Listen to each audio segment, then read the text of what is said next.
You asked for it. Here it is. It's a podcast from Apathetic Enthusiasm.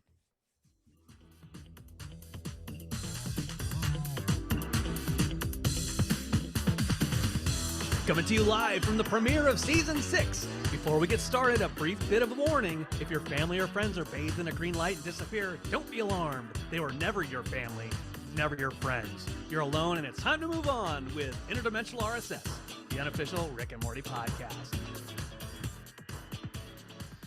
Move on with us. Hello, everybody. I'm Travis.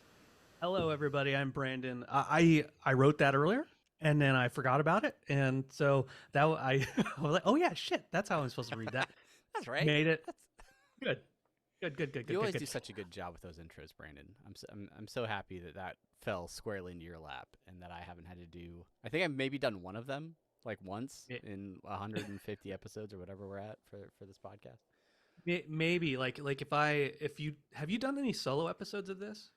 Yeah, I think I did one when you were like traveling or something happened. I feel like Okay. I did one. There was a point, I think, when we were like both moving or something, where like you did a solo episode and then I did a solo episode.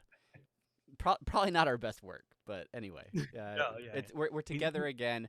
It's an exciting time. Season 6 is here. We have been ramping up that hype train for the last month in excitement for this day. But yeah, Season 6 is here. We have so much to talk about. But yeah, Brandon, how you feeling? You doing good on this long weekend? You rested up? You recovered from all the excitement? Yeah, I am rested up. My after 2 years, my kid going homeschool started up school a couple weeks back, and he brought home his first cold, and he passed it off to the rest of us. And so this weekend was full of a little bit of a fever, a little bit of a cold, no COVID. Thankfully, I'm still 2 years down, COVID free. You're still in that Novid group? Yeah, the 10% or whatever it is. All right, that or the tests were just wrong. Either way, I'm glad you're feeling well. I'm glad you're recovered enough to do this podcast with me. I'm excited. I'm excited. I was doing all the Reddit posts in the middle of a fever and being drugged up. Yeah, super excited. I couldn't miss it for the world or being miserable. I could not do it. So I'm excited to talk about. You would have done it miserable. That's how dedicated he is to this podcast, ladies and gentlemen. Yeah. And if you are maybe less so dedicated to this podcast, maybe you're brand new and you're a first-time listener, just tuning in for Season 6. Well, we're glad you're here. Welcome to Unity. That is the community of listeners to this podcast. So if we're talking to Unity, we're talking to you. And if you want to follow along with all the things that we're doing online, you can follow us over on Twitter at Rick and Morty Pod. We are on Facebook at facebook.com/Rick and Morty Podcast, or on Instagram at Rick and Morty Podcast. You can also send us an email, rickandmortypodcast@gmail.com. Speaking of those Reddit posts, you can find do you get karma for every comment? Because my goodness, Brandon, you are holding it down over at the official subreddit, which is rickandmorty.reddit.com. You can also go to our meager subreddit, rickandmortypodcast.reddit.com. And then I do get a fair amount of karma. I believe. Yeah. So many internet points. I need you're just doing the Lord's work over on that subreddit. You're just putting in the hours. That's all this podcast was to get me in with the subreddit community. That way I could get the sweet discussion post karma. Sweet karma. You can also go to our website, rickandmortypod.com, for every episode of this podcast. Shout out to everybody that's watching live streaming. We stream Monday nights over at twitch.tv/apathetic enthusiasm, or you can catch video versions of the podcast at youtube.com/apathetic enthusiasm. Finally, big thank you to all of the patrons over at patreon.com/apathetic enthusiasm, continuing to support this and all of our podcasts. We really do appreciate it. Yeah. All right. We're gonna go cash in some of Brandon's internet points, his wealth of karma, and get into our first segment, which is and always will be semi-pertinent news. Semi-pertinent news. Oh wow, it's short and sweet. All right, we're gonna get right to the point here. we got a We have a review, lot to and it's talk really about. affecting Brandon's acapella chops. All right, we'll save that for listeners to Jordan the short outs at the end. Ladies and gentlemen, Unity, we have obviously a phenomenal episode to cover over the main thing, but a few things that we have to do here in semi-pertinent news. And first and foremost, if you have your finger on the button, Brandon, I let's do. get this week's Wormageddon update.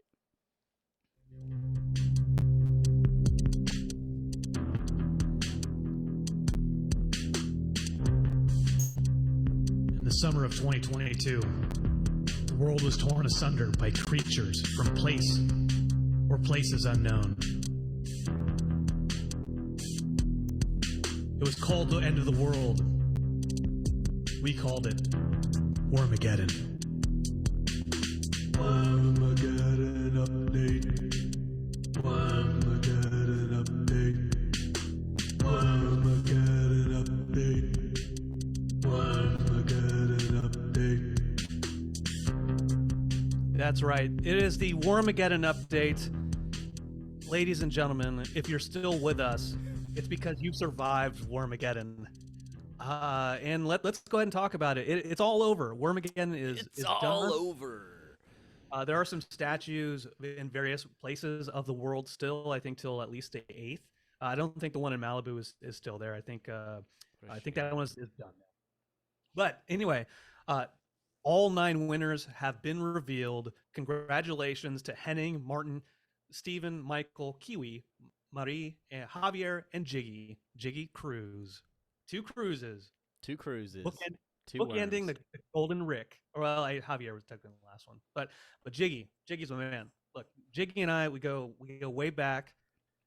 It's something in our genetics. The whole cruise thing, like we're pals now. Like we talk on the doesn't matter. Anyways, the Council of Golden Rick's head winners are there, and so yeah, it's pretty cool. They released a couple new videos. The one in Las Vegas had Summer, Planetina, and Beth fighting the worms out on the Vegas Strip. And there was a Samsung related video with that, which was a flip phone, and then the earbuds. And then they released the final video of the Wormageddon, where they're all going to take out the big giant worm. And just as they're about to start taking out that worm, they all started turning green and flashes. Disappearing. Green flashes Who disappeared. Who knows why? We still don't know why. We still have Your no guess idea is as good why. as mine. So that's your final Wormageddon update, so far as we can tell, unless they tell me otherwise. I think that's it. Yeah. Overall, I think this was a really good promotion that Adult Swim did. I think a lot of fans got involved. Obviously, really phenomenal statues hidden all over the world that fans could go visit for a short period of time. I noticed a lot of fans really expecting Wormageddon to somehow play directly into season 6 or some of the episodes. As of now, we don't know that any episodes will feature any giant worms. The first episode certainly did not. But yeah, that tie-in at the end with the flashing green and everybody disappearing, definitely had some play in season 6's premiere, as we'll get to in a little bit. And my biggest thing is I hope these statues do not disappear and end up in some warehouse packed up in crates, never to be seen again. Hopefully these are featured at some location. I don't know if they wheel them out to future Adult Swim fests or something like that, but really cool work. Kudos to any of the artists that put those together. And it was a really fun ARG for a couple weeks leading up to the season. So it gives me hope that they could. Oh, go ahead. Oh, I did want to shout out. You talking about the fabrication folks over on Instagram. You can actually follow a couple of the folks that have done fabrications. So the one for Las Vegas was I just had it SRS. That's Sierra Romeo Sierra Fabrication. They did the one out in Las Vegas. I was following another company also out of Australia. I lost track of them, but they're there, and I really recommend checking out their stuff. Dang it, I had it, and I screwed it up. While you search around, I'm gonna put out my final plea. Listen, Adult Swim, we know you don't all listen to us. You're very busy running one of the biggest adult animation programs in the world, but some of us are into 3D printing. So if you have digital versions of those files, if you feel like putting those out in maybe, I don't know, some sort of paid package that we could order off the internet, I would be more than happy to print my own miniature versions of all of the worm statues to display around my desk here and in the background of some of these podcasts. So this is my official request. Let's get some STL files of those worm statues. Huh? Let's get those out on the internet. What do you say, Warner Brothers? Let's make it happen. I think that's exactly what we should do. ID3 Group is the other one. Okay. So Send yeah, them a DM and see if they still have the source files for please, whatever please the do. designs were. I don't know. They're probably much more talented than just hitting print on a 3D printer. But anyway, kudos again to all the folks that won. Rick statues. Brandon now has his wonderfully displayed in the background of his video feed. So lovely work there. Let's move on to other news very quickly. We did get an update from out at PAX West. This is sort of the gaming convention originally from Penny Arcade. This one was out. Is this Seattle? Where's PAX It was West? Seattle. Seattle. Yeah, it was Seattle. So High on Life making an appearance out there. I believe Justin Roiland might have actually been there at PAX West. I think I saw some posts on his social media. He said he was tired. Yeah, he was tired. He's like, what do I do? Yeah, he's like, is there anything to do? I'm exhausted. Well, he was showing off from over at booth 303 some High on Life trading cards, some really cool stuff available out there. So they're handing those out again. Slight delay with the game's release, but this is a game that we're excited to play as soon as it is officially available on Game Pass. On Game Pass.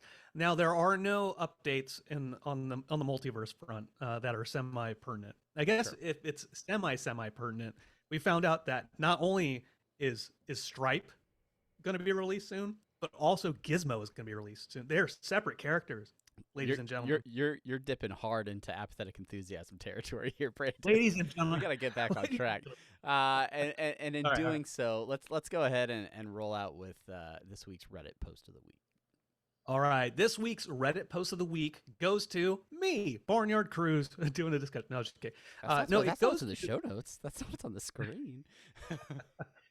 It is user Say No to Bras with a post that is 7.7 thousand upvotes, 98% upvoted, with a ton of views. It is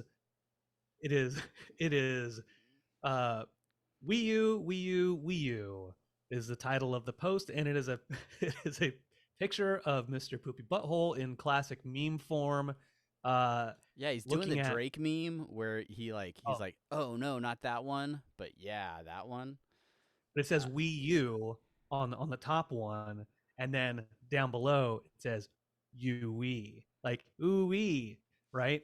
Yes. There it is. There it is. I don't want to rain on Say No to Bras parade here. Congratulations on your 7,000 internet points, and I'm sure you're doing fine work out there for the community, but I'm like 90% positive this is a repost. Like, I feel like I've seen this meme several times before. Of course. That's how the subreddit works. You can be the first person in the world to post something in the subreddit, and if somebody else reposts it, but posts it at a better time where more traction is being had, they're gonna get all that sweet credit. They get that karma for sure. Yeah. Yep. Ooey. So, anyways, thank you, Say No to Bras. Congratulations. Here's your award. It is us saying congratulations. Now, speaking of congratulations, congrats to Arcane for winning the Emmy for last night over at the whatever annual Emmy Awards. Yeah, it was like the Creative Arts Emmys or something. I don't know. It's like it's not the standard Emmys that gets like televised like on TV for everybody. But it is where like best animated feature or best animated series and things, they get recognized at this Emmy Awards. And there was quite the crew that were rolling out to celebrate the nomination for I believe it was the Vat of Acid episode. Yep. Yeah. And so we saw Spencer Grammer out there, Sarah Chalk, obviously Dan, Rob Schraub. Schraub was there. Yeah. Their significant others. Yeah. We're also there. Yeah. Spencer, she over on her Instagram, if you're not following her on Instagram, Spencer Grammer, she posted a really cool video that I don't know why it affected me so much. Was like, that's a really cool thing that she posted there.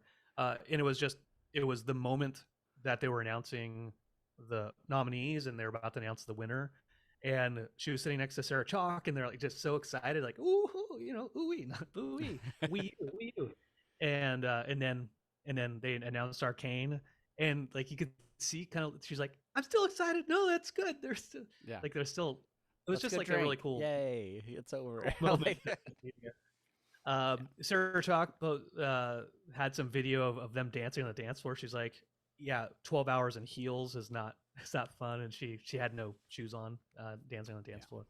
And there was more video out there, which is this was originally going to be our Dan Harmon social media minute, but I decided not to do it because Rob Schraub is the one who posted it. It's not officially a Dan moment. I guess. Yeah, that's the workaround. That was the workaround that I did in writing that up, Travis. It is Dan Harmon, and I don't know if he's pretending, but he is. I mean, you be the judge out there. He looks pretty conked out on this. What I would describe as a party bus. And he's sitting there, sitting upright. But his head is sunken, his hair dangling gently as he appears to be asleep on the ride home from the Emmys. Yeah. Too much fun had at those Emmys. So yeah, Emmy night, they didn't win the Emmy this year, nominated. Still, Vat of Acid, I think, is still one of your favorite episodes. Oh, so, absolutely. Yeah. We'll see what happens this year. I mean, if the premiere is anything to be scoffed at, that's not the right phrase. If it's anything to be scoffed at, they might have a good chance this season of being nominated at least, and maybe picking it on that. But at least getting that out of the way, let's get into the actual Dan Harmon Social Media Minute with the Dan Harmon Social Media Minute. In a world where Dan Harmon posts on social media, it's the Dan Harmon Social Media Minute. That's like the Cisco hold music, right? Yeah. Anyway, all right. Dan Harmon Social Media Minute. As many of us know, there was a brand new episode of Rick and Morty last night, and Dan, as the man about town that he is, invited a bunch of people over to his house to watch the season 6 premiere. And he had quite the dinner with his chef Dieseline is the Instagram account. But he posted lots of themed food that was available at his party. And the caption on this is that he had friends over for the Ram premiere, and the chef went nuts. His photos suck, but the spread was European supervillain caliber, which is a great way to describe this food. He had to actually do 2 posts to include it all, but included in some of this. Let me get the pictures up for folks that are watching on the stream. While you're getting the pictures up, yeah. They had here are the themed dinners, and We're talking Rick fucked a planet arancini. We're talking Yep. about Mulan Szechuan sauce with crispy chicken. And if you look carefully, there are actual McDonald's packets of Szechuan sauce. Yeah. So somebody went out of their way. They may have had to call these in all the way from Australia to get them like a month ago. Who knows? Yeah. Anyway, moving on. June 3rd to 6th, July 3rd to 16th over in Australia. Get your sauce now. Mr. Meeseek's tofu box of existential pain. We had Elon's tusks. Unity's cheese board of assimilation. Vat of So many acid things. shots. So many Those are pretty good. I like this one. It's kind of a deep cut, which is fascist shrimp cocktail. Yeah. that was a deep cut. You're right. And then there's one other, but my favorite one was where Morty's sperm wants to go. That was the caviar stuff, right? It was the caviar, yeah. And I was, Yeah, the fish eggs. it took me a minute to be like, why? Why would you? Why would you want that? Oh, okay, fish eggs. Got it. So those are the meals. They all looked really good. Elon's tusks, I think, were ribs. I would have gone to the Unity's cheese board. What would you have gone with? Oh, I didn't plan for this. Vat of acid shots is an easy start, but those Elon tusks, I think were probably pretty good. Yeah. I've had my fill of Szechuan sauce, so I probably would have just skipped it out of just. Listen, principle? as the parent of a picky eater, you got to have chicken fingers available like That's all true. the time, right? That's So true. That's true. you just put chicken fingers on the menu. It's a safe bet for everybody. Yeah. Safe Anyway, bet. yeah. All right. Well, Cool party. that is it. Did you mention the giant cookie? oh, I didn't mention the giant cookie. No, you should mention the giant. Okay, there's a giant cookie. Standing aboard an easel is a giant cookie. I think it was actually like Rice Krispie treat, not just cookie or whatever, but an edible giant portal, Rick and Morty portal, with Rick and Morty coming out of it. It looks like the design looks like what the like default like Rick and Morty knockoff T-shirt design. Like it's the images that they usually use for that. But it's a great shot, giant cookie, and yeah, I don't know, I'd eat it.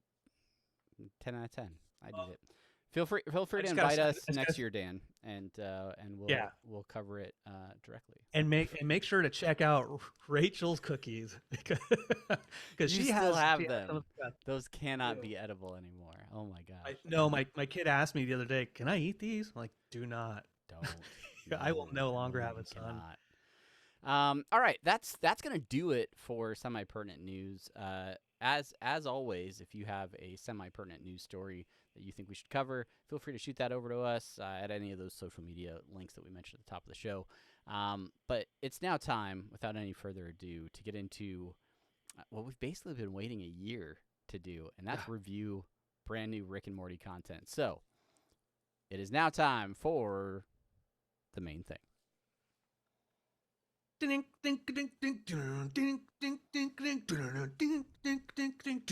It's the main thing.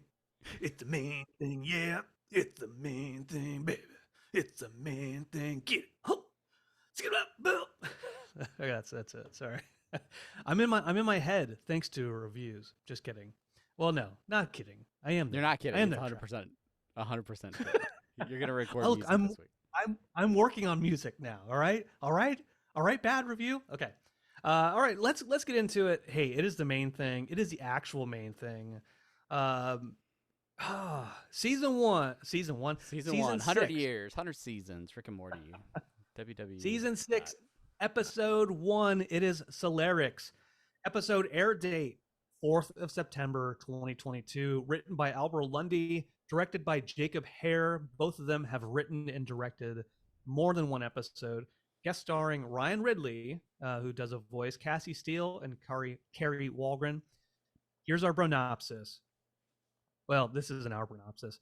This is theirs, the official one. Last season's finale was a doozy, bruh. What do we do now, bruh? We didn't do our own synopsis in a rough format because somebody downvoted oh,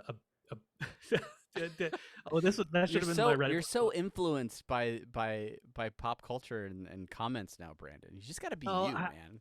I just remember. Stick with what works. I just remembered. I wanted that to be the Reddit post of the week where the person was complaining about the bronopsises on the Hulu stuff. Yeah. And I wanted that to be it, and I forgot all about it, and I went with Wii U. Yeah. Our synopsis: last season's finale was a doozy. It's time to get original. Glad you read that. Yeah. All right. So obviously, for anyone, and I think this is something that moving forward with this show is just is a safe bet. As the show dips more into episodes that feature canon and story arcs and things like that, we certainly are not gonna lay off the gas in these reviews, right? We're gonna talk about everything that happened in the episode. So if you have not seen the season premiere and you don't want any spoilers, just save this on your podcatcher of choice. Maybe bookmark the YouTube page if you're watching online. Come on back after you watch the episode. But yeah, this episode was phenomenal. It was so great.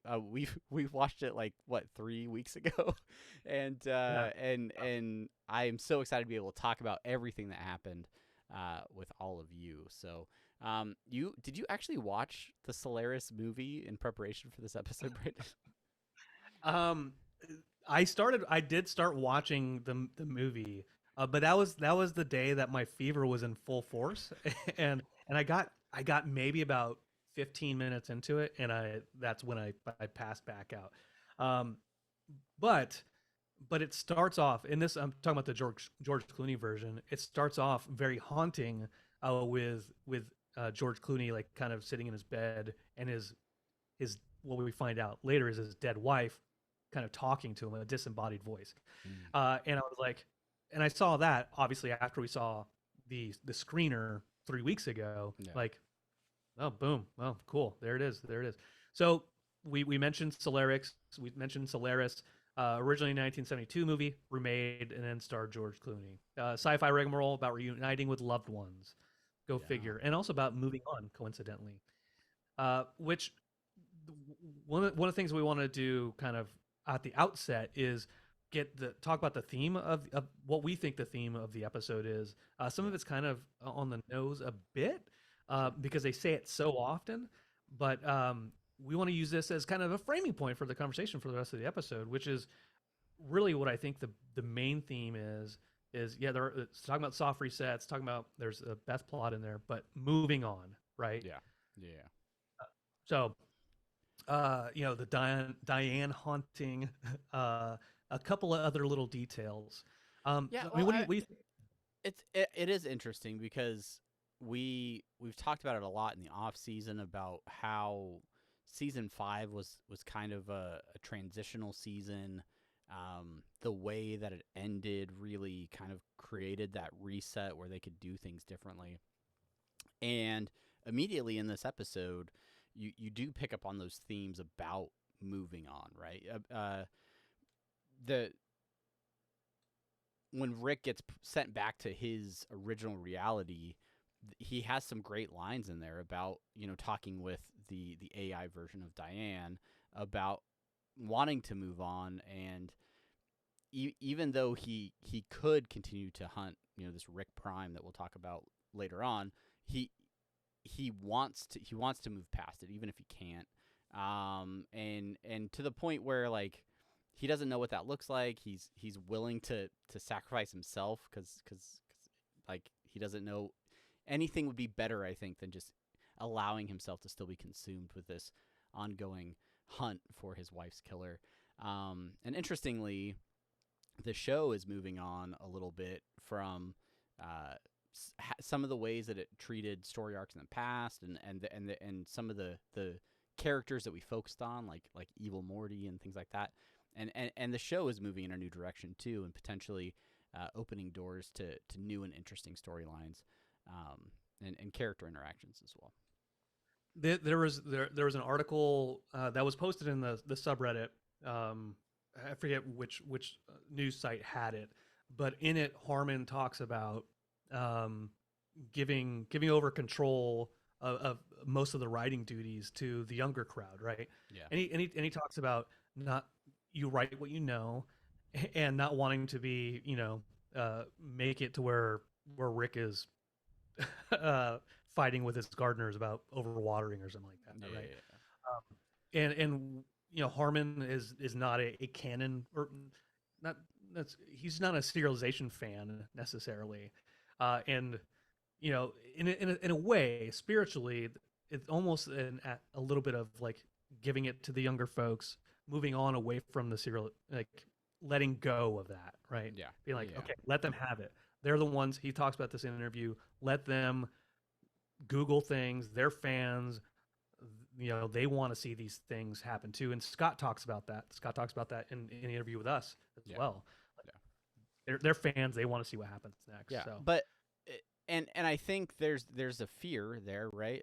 If you're a fan of the show, to say, oh well, like, is the show going to lose its voice? Is it gonna be totally different? But the reality is, this show has become even more of itself, right? Like the callbacks to earlier seasons that we see in this episode, the internal references only reinforce the things I think that we really like about Rick and Morty. So I think maybe that young crew and with Dan at the helm, I think the show is moving in a good direction, and the writers are already hinting out on Twitter, right? They're like, if you like that, just wait until seasons 7 and 8, which they're in the middle of writing, right? Because this is them sort of dipping their toe in the pool, and I feel like by the end of this season and into the next, I think we're really gonna start to get a sense of what this show looks like, embracing that canon and embracing that internal mythology, and really just expanding on what's possible in terms of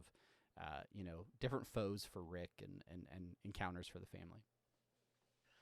Yeah, you're absolutely right. And you talk about callbacks. There's lots of callbacks. Obviously, I think we'll get into more of these in a bit. Sure. But okay, like Rick moving on. We've got the Diane. We're talking about like the ghosts of loved ones, and they're not necessarily ghosts of. Okay, we'll just talk about Jerry, right? Like that is a ghost from Morty's past in a sense. Right, that is a regret. That's his family that he ditched and left them to Frozen in the season 3 premiere. Yeah. And then when he gets sent back to his original dimension, Cronenberg world, he finds Jerry, and Jerry has moved on and even says to Morty during that scene, like, Rick was right. Let everything go. And so it's just. That's like a kick in the pants, and they talk about it inside the episode too, about that specific moment, about that's Morty's defeat right there, being like, yeah, you're selfish, and that's now you're on your own.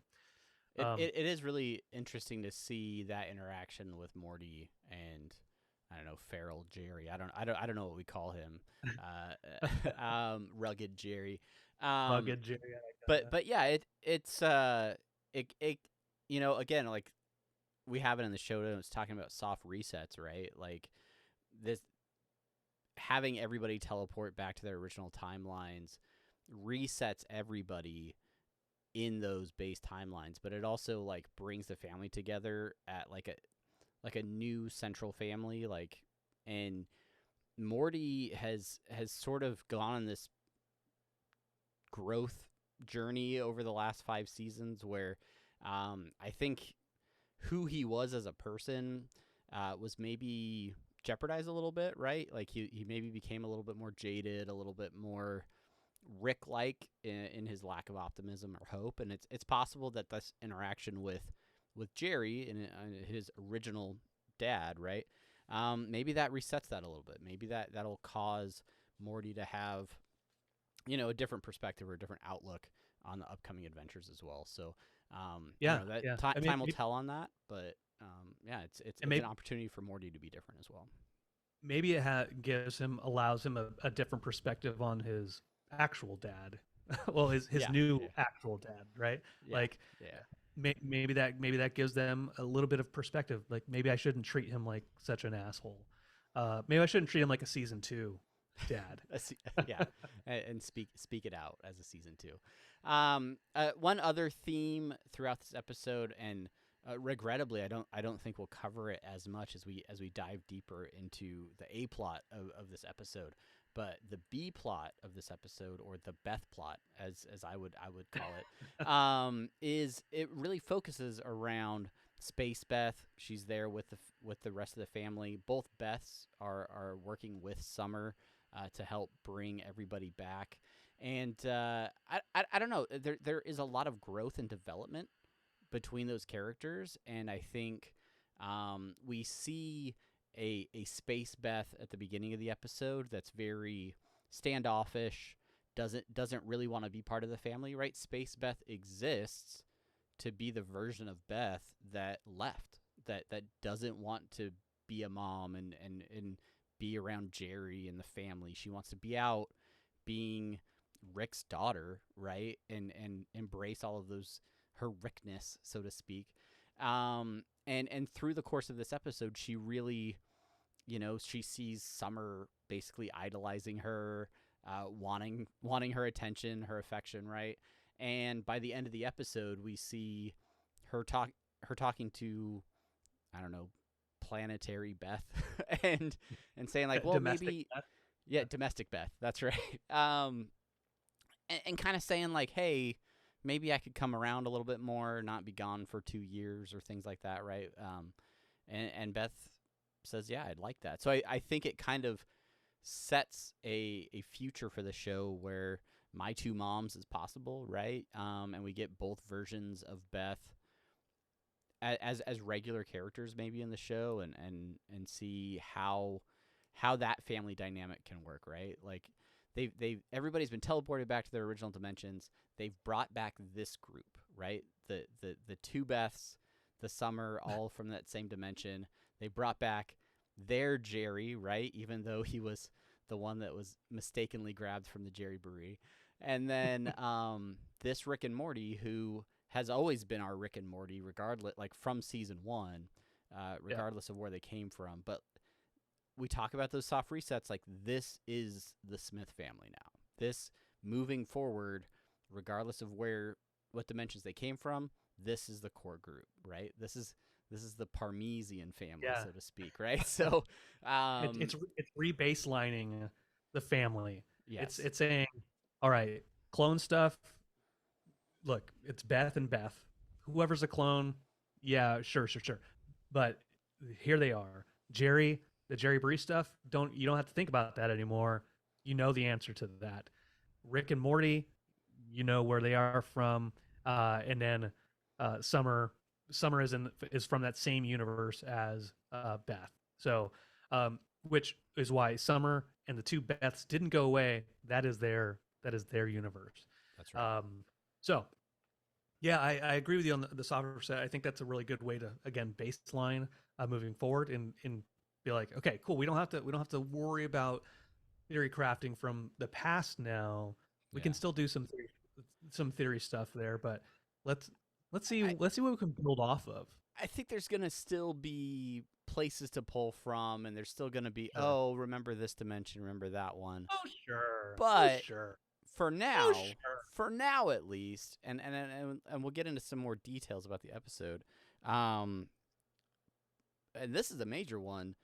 Portal travel is broken, right? Like it is hard broke to the point where it's at least not easy to get around, right? Like Rick was able to create a device, do all the things, right? He complains at the end of the episode after the planet they try to go to doesn't work out, that they have to do all that stuff again.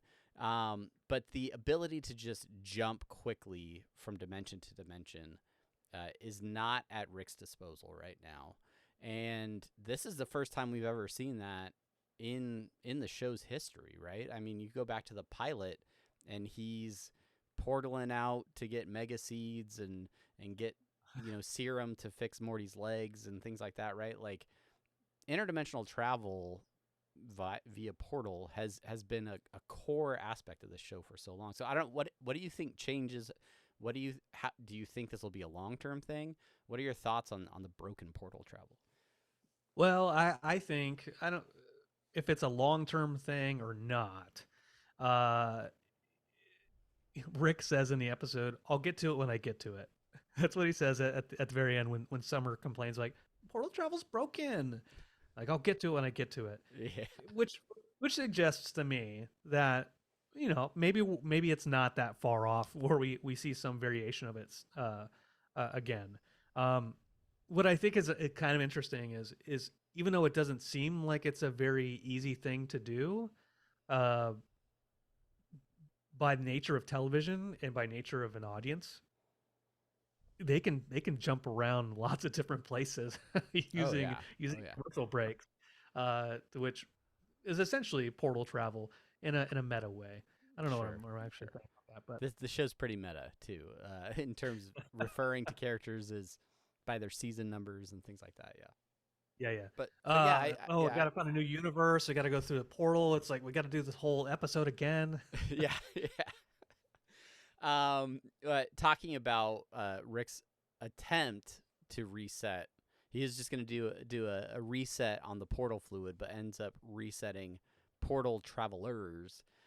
You have in all caps all of those corpses, which I think I've watched this episode 5 or 6 times and still hadn't really thought about the fact that all of those Morty corpses floating around in space were getting beamed back to their original realities. So a gruesome thing to discover for all of those realities. I saw that somebody posted on that in the discussion post, and I was like, holy crap, yeah, you're right. All those corpses just floating in space, and then all of a sudden transferred back to the reality. Or like even just realities where Rick and Morty died. Like what about the all of the realities where Morty with the reset button, like he killed himself all those times? Like I don't know. There's lots of corpses. There's a lot of possibilities there. One thing that I haven't thought about until this very moment, and I'm going to bring it up to you on the show as we record it. I have an email. Sorry. There's a particular Morty who wears an eye patch. Did he get portaled back somewhere? Is he outside of the reach of the green portals with his golden portal? I mean, if the CFC is broken, he's not inside or outside of something that doesn't exist. I don't know. There's possibility that evil Morty was a victim of the portal reset along with everybody else. So take that out to your message boards, folks, and let us know your thoughts on that one. That is a hell of a thought. I would say he has the yellow portal, so he could still jump away if he wanted to. Yeah, sure. I mean, maybe he's using different technology, and so he's not bound to the green portals that the Ricks are using. Maybe that's his out. Yeah. Maybe that is his out. Who knows? There was a point I wanted to mention when you talk about Beths, and I know this is going back, but I really want to mention it. Is Beth went away so she could care about herself, and now she's starting to care about the family and to build that relationship there. And so I wonder, postulating, not asking you to give me an answer, but if that is going to draw some conflict later down the road in the series, of being like, maybe they get along, maybe the Beths do get along, when they're vying for that affection, or maybe it becomes a problem later on down the road. Yeah, I think there's definitely room for conflict within that relationship. I think they could write it that way. I also think there's an interesting potential for, Rick and Space Beth adventures that we've talked about in the past. Like there's opportunities for Space Beth and the kids to go and do things, and then that can create either some sort of rifts or things like that. I'll tell you what's really easy to consider, but I really, for some reason, hope doesn't happen. Is any kind of love triangle between Jerry and the two Beths. I don't think I want to see that.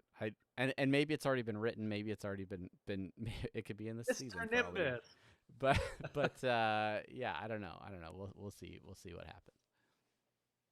Yeah. I don't want a sperm Morty episode with Beth and Jerry. But speaking of Jerry, so let's go on a little bit about him. We're talking about the question best version of Jerry. Back on Cronenberg World, they lost Summer, he lost Beth, he was on his own. Summer didn't thaw out correctly. Beth got sick. When a gentle mutant licked them thawed. And he went on and he learned to let go, and he turned into kind of a grizzled, like a Grizzly Adams badass, right?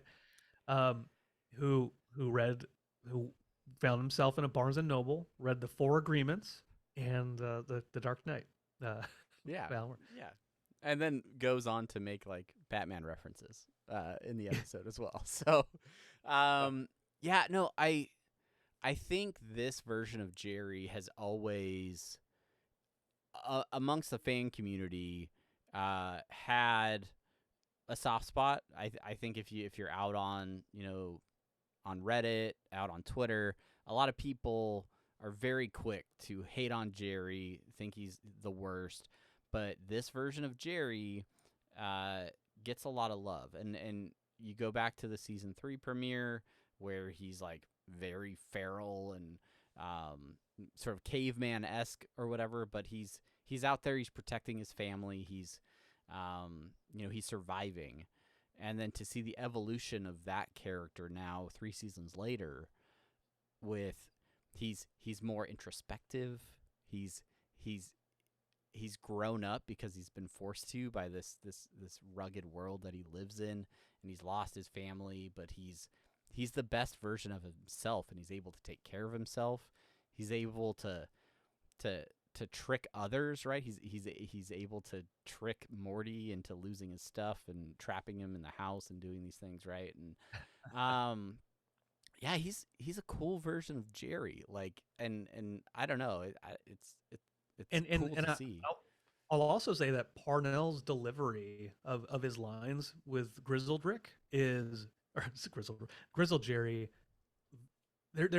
he does something in his delivery that makes that Jerry so much more confident, and like he changes his voice to where like it's not even a Parnell really. Like it's not like as whiny or like weak. I mean, sorry, Parnell, like I'm not saying you're weak, but like just the way like Jerry's delivery is often very defenseless or like confident bargaining, right? Like he's trying to get something, and he's much more confident and direct in this version of the character.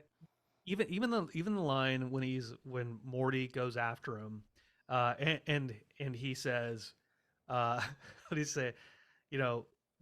Don't take anything personally. I don't remember the other 3 rules of I don't remember the other 3 agreements, but I know that even Commissioner Gordon had Batman move on or whatever it is, right? Yeah. Even in that joking line, the phrasing, the way he delivers it is not it's funny, but it's not a Jerry funny. I don't know. I think that's really, really cool what he did. By the way, the other 4 agreements: be impeccable with your word, don't make assumptions, and always do your best. I looked it up. I wanted to know what the other 4 agreements were. Awesome. Quick, the Ewok in the chat asking maybe fear-ridden. Is that sort of the difference in Jerry's voice? I think normal Jerrys are typically more afraid, and I think that lack of fear in grizzled Jerry is maybe a little bit of that difference. Absolutely. So What does Beth say? A basket of fright or something like that at the end of the episode? Yeah. Well, So along with the Cronenberg world, the Cronenberg dimension, we have a huge revelation in this episode, coming in hot on episode 1 of the season, where we are reintroduced to Rick Prime, aka Weird Rick, out on the message boards. But according to the show, right, they're calling him Rick Prime. And this is the Rick. This is the real deal Rick. This is the Rick that originally approached our Rick in the show and offered him the opportunity of portal travel and things like that. And then when Rick turned it down, he ended up killing his family, right? And so this, if you go through the tail end of season 5, we get a lot of this lore. We get montages of Rick losing his family and seeking revenge, really becoming the Rick that he is now through this hunt of Rick Prime. And they cue it all up at the end of season 5, but now they have really squarely focused at least the direction of the series in this conflict between Rick C-137 and Rick Prime, and it's really interesting to find out that Morty is Rick Prime's grandson. That was the huge thing in this episode that was really kind of blew the roof off. What did you think when you originally heard that, or when you heard it 5 other times from rewatching the episode?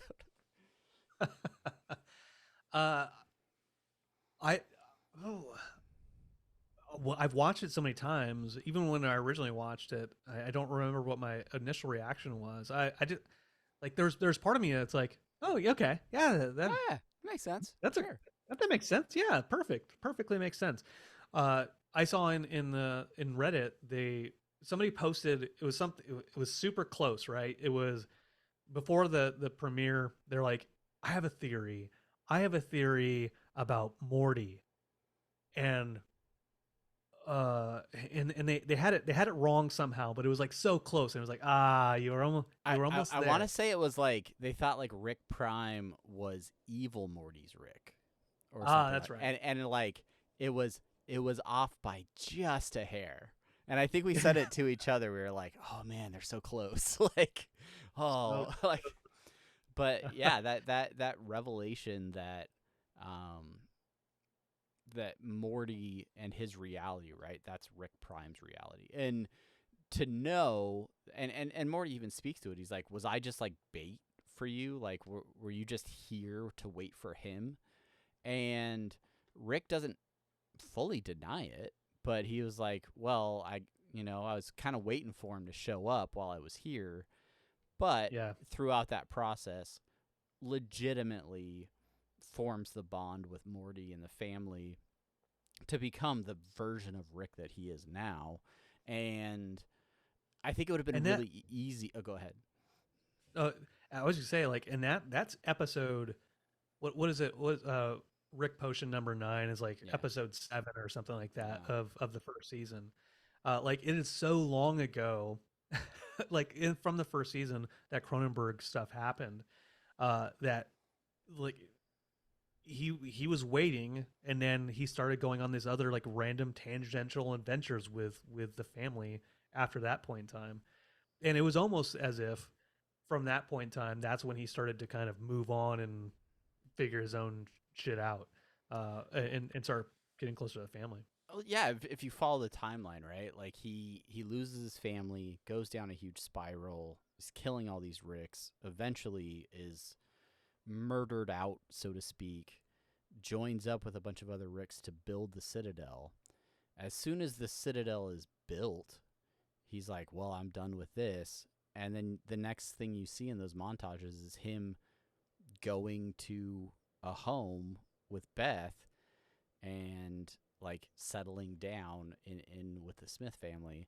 So I think, there's that creates a pivot for him where his focus no longer is just this singular pursuit of the person that killed his family, but he is now, all right, let me try living as a grandpa with this family, a version of this family, right? They're not mine, so to speak, but he starts to build this relationship with Morty, and then all of a sudden, oh, maybe he doesn't have to be as focused on hunting Rick Prime because he's got this other thing going.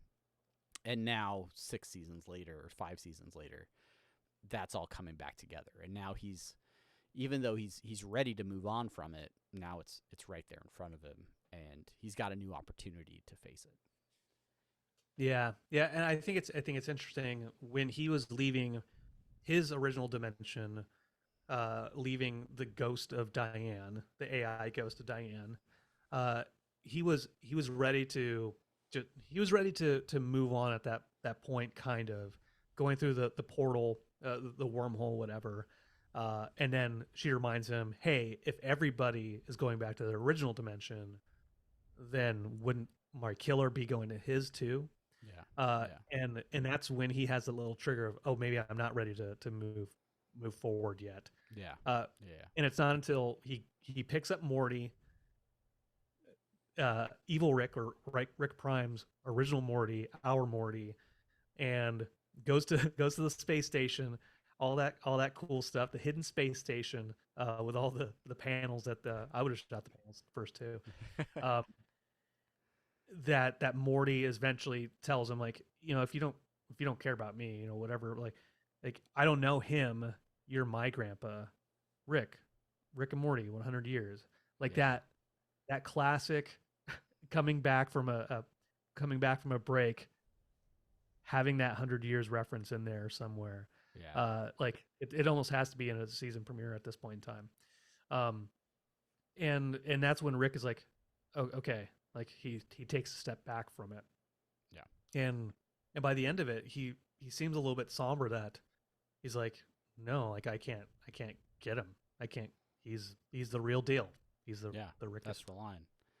And then of course we have the post credits stinger, right? The button, if you will, where back in the Cronenberg dimension on the planet, we see our rugged Jerry come face to face with Rick Prime, and nearly a flawless victory for Jerry. Fatality. Jerry wins.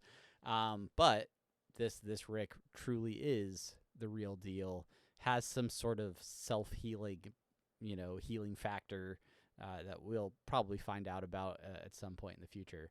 And ends up killing who we just spent a considerable amount of time talking about being our favorite version of Jerry in the show. So it leaves the door open. It leaves the door open for future conflict, future interactions, and we'll see. I mean, is he stuck at that planet right now? How long will it take Rick Prime to reinvent his version of portal travel and start hopping realities again? Well, I mean, that's in the writer's hands, and we trust they're going to do a good job with it. So. I trust that they will indeed. All right, so last thing we'll say is this is everyone's original dimensions now, with the exception of Mr. Frundles. They've found their new place. So one of the coolest things about this episode were some of the very deep cuts that were shown throughout. Yes. So we wanted to highlight a few of those. Downbeat, the game that they played. Downbeat. At Downbeat. Takes 2 to 3 minutes to play. Morty wanting to play Downbeat with Jerry, not getting into it. We still haven't seen how Downbeat goes. Nope. The Jerry Brie, I absolutely love that Jerry's the one that's like, was it Jerry Brie? And it was like, oh, Jerry Brie, Deep yeah. cut. I'm not. And then they all disappear.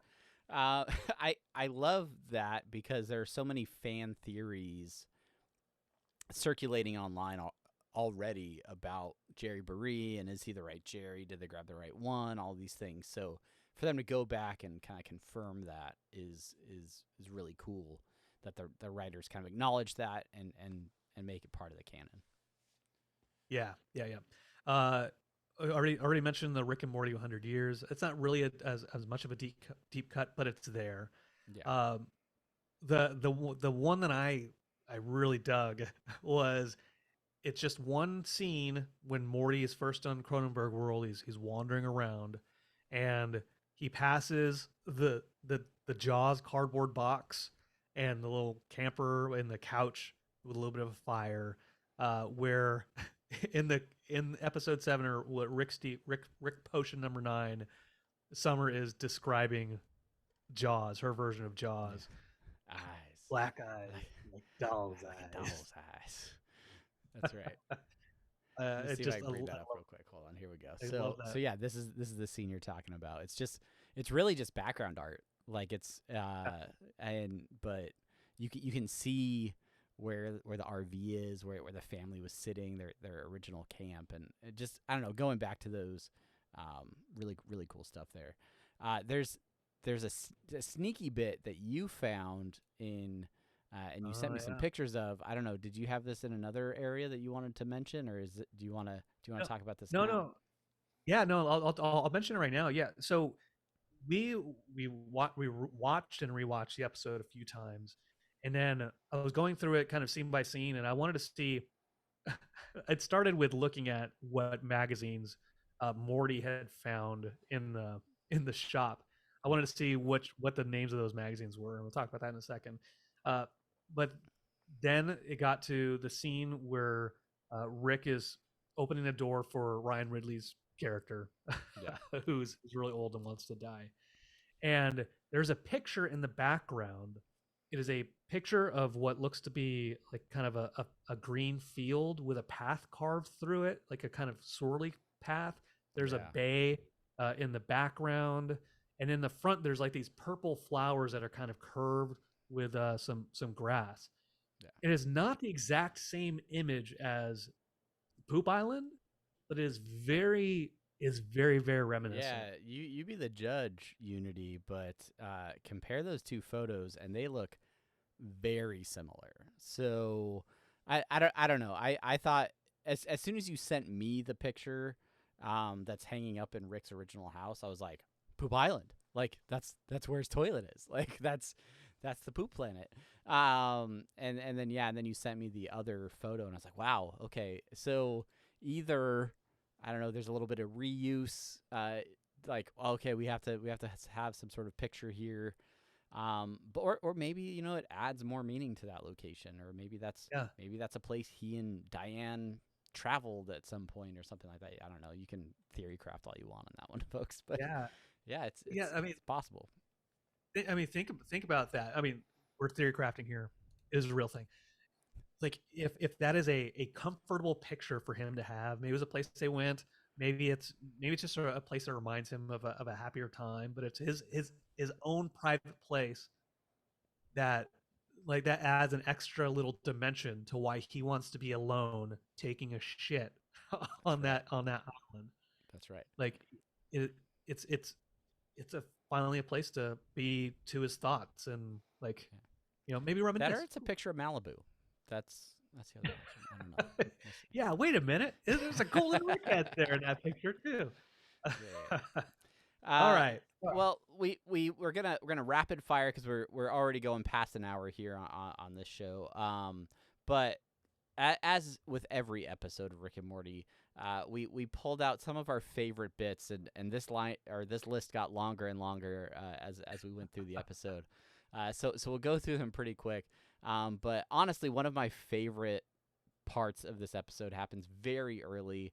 It took everything in me for the last 3 weeks not to reference it, and now I will reference it like crazy. But that's the moment when Rick pretends not to know who Iron Man is, and Morty calls him out on it. He's like, "Who was that for?" The delivery of that line, you like honestly wouldn't even think about it if Morty doesn't call it out. But to know that, Rick definitely knows who Iron Man is, and he's just kind of being pretentious about it. That cracks me up every time I see it. Yeah. And he later follows it up with Rick mentions something about it's like quitting Twitter, and Morty kind of offhandedly says, "Nobody quits Twitter." and which wait, we talked about it at some episode on this podcast before. Harmon said it somewhere in an interview or maybe on his Instagram, but about him having a Twitter account even after he quit Twitter. Whether that line was referencing Harmon or not, I'm going to say it does. Maybe it does a little bit. I just got a notification on Twitter this week that I hit my 14-year anniversary on Twitter. I was just like, my gosh. Oh God! Why? Why is that a thing? I only started Twitter because of podcasting, so thank you. You're Travis. welcome, I guess. Ooh, sorry about that. Another minor character, I guess you could call it, in this episode is Digestabot. I love this little just random bit of humor in the episode that Morty is forced to consume pre-digested sandwich poo while Rick enjoys his heirloom tomatoes. I thought that was really funny. Yes. When Rick does the "Here we go," and they don't disappear yet. Yeah, there was so much time to explain. that entire interaction there in the garage is really solid. It's great, and his interaction with Summer trying to explain to her how to help them. No, I don't like passwords. I hate naming things. We mentioned it before, but love the fact that Jerry's the one that realizes it was the Jerry Brie and the deep cut line there as well. Yeah. Do you feel balmy? Unless you're a bomb, do you feel balmy? That's a really solid line for sure. Over there, I talked about the magazines before. Some, it's like classic Simpsons gag, Bob's Burger gag, where you like it's just the funny titles. So Vavavoomberg instead of Bloomberg, Rolling Boner, Breeders Digest, Sex Squire. Those are the porn magazine news articles. Those are all the titles. I think you sent me a picture of these. Yeah, there's a couple other ones too. Yeah. It's not quite interdimensional cable level, but it's definitely there's some creative license there with some of the titles. They do a good job with those for sure. Yeah, horny cars, boat women, sex vogue is in there. Yep. Oily. I think there's oily something. Yeah, oily body or something. Yeah. You put in here Beth's mom Beth. Domestic Beth's inability to kill the scavenger. It's just a bit of just like, I don't know, like physical comedy there almost, where it's like, oh, she grazes the side. She I don't know if her gun's not working as well or what, but it just kind of goes to show her ineptitude in that situation, which is a stark contrast from how Summer and Space Beth handle themselves. Certainly. And of course, we get to Mr. Frundles, who will be a pop eventually. I mean, I hope so. Might already be. But yes, Mr. I might buy some more pops if Mr. Frundles comes out. Get out of here. Go get in the car. Get in the car. He's just so cute. It almost gives like no boogans in the house. Everything's on a Cobb planet sort of vibes. Like, well, we gotta leave. Nope, can't stay. We've ruined this planet for sure. Yeah. We talked about the fourth wall breaking. We've talked about it throughout the whole episode. Yep. Season 2 Jerry's and talking about episodes and things like that. I almost made this the thumbnail for this episode. A little canister of cheese by the name of Parmesan. This was another thing that I wanted to reference for the last month and couldn't. Where I just want to talk about Parmesan cheese. There are people in Reddit who are like, I've made that joke for years, and now everyone's going to think that I just stole it from Rick and Morty. Yeah. Yeah. Real quick, the Ewok mentioning now they're all not from the planet that they're on, which is very true. Yeah, you got those possums are gonna be all riled up because you've got like what is it, 5, That 6 explains, graves in the backyard now. that explains the possums. Uh, I love this. I maybe on like the second rewatch I noticed this when Rick and Morty go to Rick Prime's little spaceship, and then Rick Prime shows up and he's all naked in the tube, and then he starts dancing and he puts his he puts his butt up against the tube, and like he's like it's like that Sir Mix-a-Lot video put him onto glass. He's like his butt cheeks are like squeezing up against the glass. I don't know why that's so funny to me. Little But Kaiser Soze there situation. what an That amazing joke I just told. What an amazing. that whole scene is so great when they go to his you know space his starship thing, whatever it is, space station. It the way Rick Prime handles himself in there very much felt like the Vindicators episode when Oh yeah. drunk Rick was just leaving the videos for the Vindicators in that like Saw situation. Like it just had that very similar sort of feel, which to He me, mentioned Saw, doesn't he? I think he does. I think he mentioned Saw at some point, but it just kind of gives that element of like, okay, Rick Prime is the real deal. He's maybe one of the Rickest Ricks there are, right? But he's very similar to our Rick, C-137 Rick, Yeah. in a lot of ways, making And Saw he's references and things like that. and he's not doing it completely blitzed either. He's not drunk doing it. Yeah. Which yeah. I mean, like there's something to be said about alcoholism here, everybody. You can be a better version of yourself if you just give up the doobies. I think that's what they're trying to say. Is that what the fans need to take from this one? I will notice, and this was not in the show notes, but there were a lot of people in the live Reddit thread who were self-medicating heavily in advance of this episode. So hopefully you picked out all these nuggets, or you have taken time to go back and rewatch the episode and catch all of these things. So, sober up. Yeah, go ahead and shout out this last one, which I had not heard this joke until probably like the 5th or 6th time watching the episode, but it is one of my favorites. It is definitely one of my favorites of the episode. It's at the very tail end when Rick is like, I'm not even your real Rick, right? And everyone's walking away and they're all just blowing him off. And Jerry, subdued in the audio track, says, I'm Denial Rick. Yeah. Just glorious just reference to being Pickle Rick or Tiny Rick or any other kind of Rick. Yeah. Yeah. I'm But Denial Rick. at the same time, being like a great stinger and joke, it also kind of helps sort of just close out that like these 6 people, this is the Smith family. Yeah. This is their new reality. They've all buried the bodies in the backyard.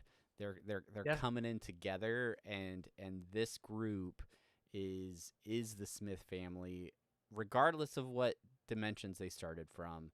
This is their people, right? And so I don't know that sacrifices the opportunity for some of the jokes where, you know, they piss off the squirrels and then they have to jump realities, or like, you know, like, oh well, I don't care about, like, there was always that like value on Morty. Like Rick always, you know, valued Morty, but all the other family members were sort of disposable.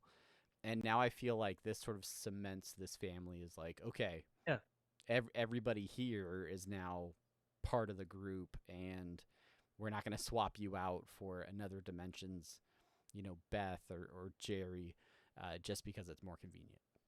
It's a pretty sly way of creating an emotional stake by telling us here are your core family members. If one of these dies or something happens to them, that's your stake right there. Like it's not like going like multiplicity where you have all these duplicates, and you're like, who knows? They're all these versions are dying. That's fine, right? If these versions of folks died, and they were in that explosion that of the universe that they were created, there would almost be this like, oh, well, these aren't the people that we were following. We don't care about them anymore. Yeah. So it's a really cool way of getting those stakes built up for us. And it happens in this episode, right? Because when Rick is there and he's got his laser whips and he's fighting off, you know, drones on Rick Prime's space station, he's willing to sacrifice those versions of Beth's, right? Morty's saying, you know, like, oh, they're in trouble, we gotta go, and he's like, those versions of them are. But it's what happens in that moment that causes Rick to decide to value those Beths and kind of create that family. So welcome Matt to the chat. and now it is exploding. But you've arrived at a special time, because it is time now for listener suggestions and shortouts. That's right. It's the last segment of the show. Of course, if you have other thoughts or comments about the show itself, please hit us up over at Rick and Morty Pod, or you can leave a comment in this video, or you know, however you want to get a hold of us. But we'd love to hear your thoughts on the episode, like so many of you have. Over on Twitter, we have Chase with an Evil Morty Rick Morty classic meme. What did you just write in there? What are you talking about, Frank? Yeah. Old Chase sending us it's a classic meme where the dude's walking with his girlfriend and he's looking backwards at the other girlfriend, or the girl walking, the other girl, right? Yeah. And so the face of the girl on the face of the girl on the right is Evil Morty, and then the girl walking behind him that he's looking at is Rick Prime. So Let's see if I can do it real quick. Classic. Yeah. For those audio listeners, it's Travis as the girl walking away, and the guy's checking out his butt or bald head. Yeah, obviously that's what's happening. So thank you, Chase, for sending that to us. Chase also sent us the bear meme without any text on there. So Tushin Ranma over on Twitter, who sends us emails from time to time, always wants us to review the comics,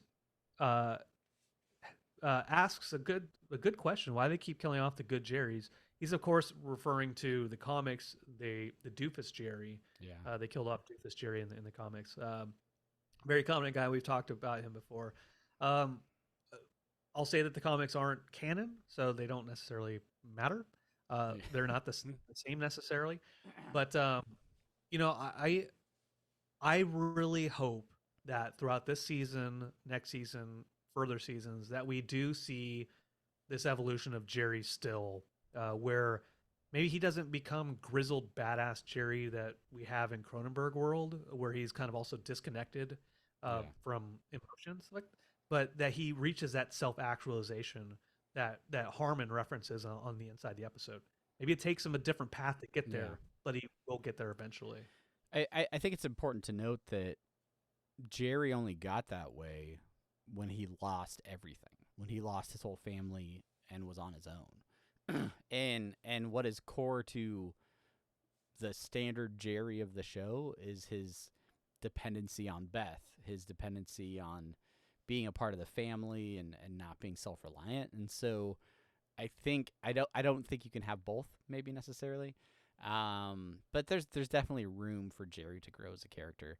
But I don't mind him also being the punching bag, because it provides for a lot of great humor in the show as well. Of course. A big thanks to everybody joining us on Twitch live and sharing your thoughts in the chat. A big thanks to 420 Blunt Smoker, who is our latest follower over on Twitch. We are creeping up in the follower count, as well as the average viewers. So big thanks to everybody that continues to tune in over on Twitch Monday nights, 9 p.m. Eastern, when we start our stream. We also like to do a little post-show hangout. So if you're here in the chat, make sure you stick around once we end the show, and we'll talk all about all the other spoilers and theories and things as we do that. But Brandon, any And I- other short outs that you have for the folks before we get going? Yes, I do, Travis. We have 2 brand new reviews over 2 on Apple reviews? Podcast. Wow, Yeah, look at 2 us reviews. go. And we read all our reviews, good or bad. This isn't Right. an invitation to send us all Try your bad us. ones. Just try us. Leave a review and see if we don't read it. You're gonna break my spirit, sincerely. But anyways, so the first review is a 2-star review. Not for everyone is its Finally. title. They are they are great at talking about the show, but their personalities are not really for me. I find it extremely tough to listen when they are attempting to be silly or funny or whatever it is. The acapella beatboxing they do is not my favorite. It's not for everyone. Yeah, Like it's not Nebraska. for It's not for everyone. it's not for everyone. You know, very rarely are we trying to be silly or funny. And No, you can very, tell when very we're seldomly are we trying, period, on this show. I if think that's we're evident. trying anything, then you got us on a bad day. I'm in my head when I'm trying, and you can tell. You can tell when I'm trying to do something funny. Cite this 'cause I'm episode as a source.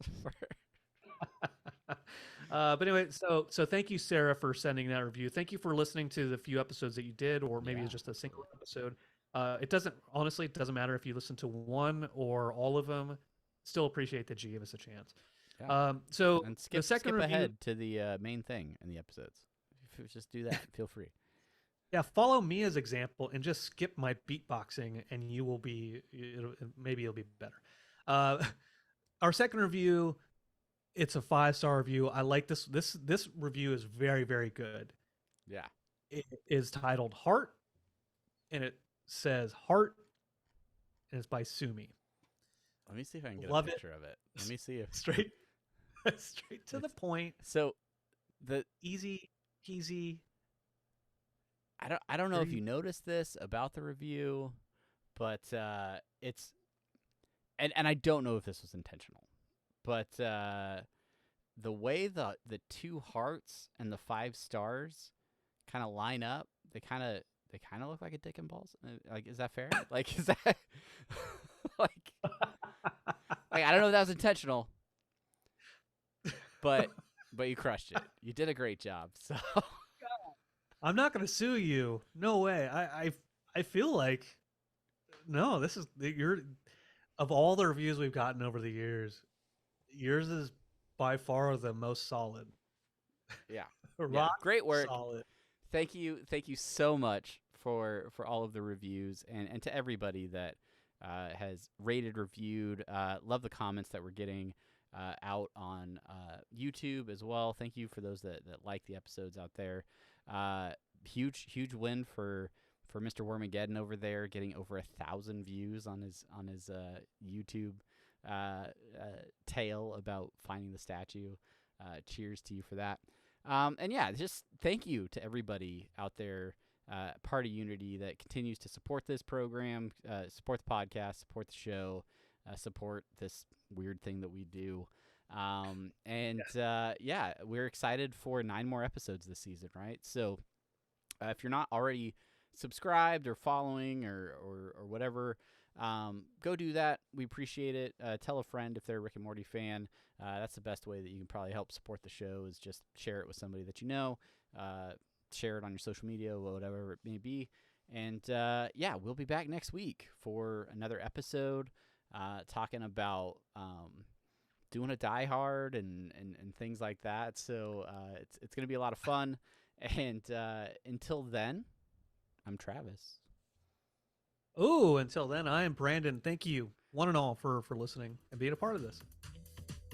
Okay, bye.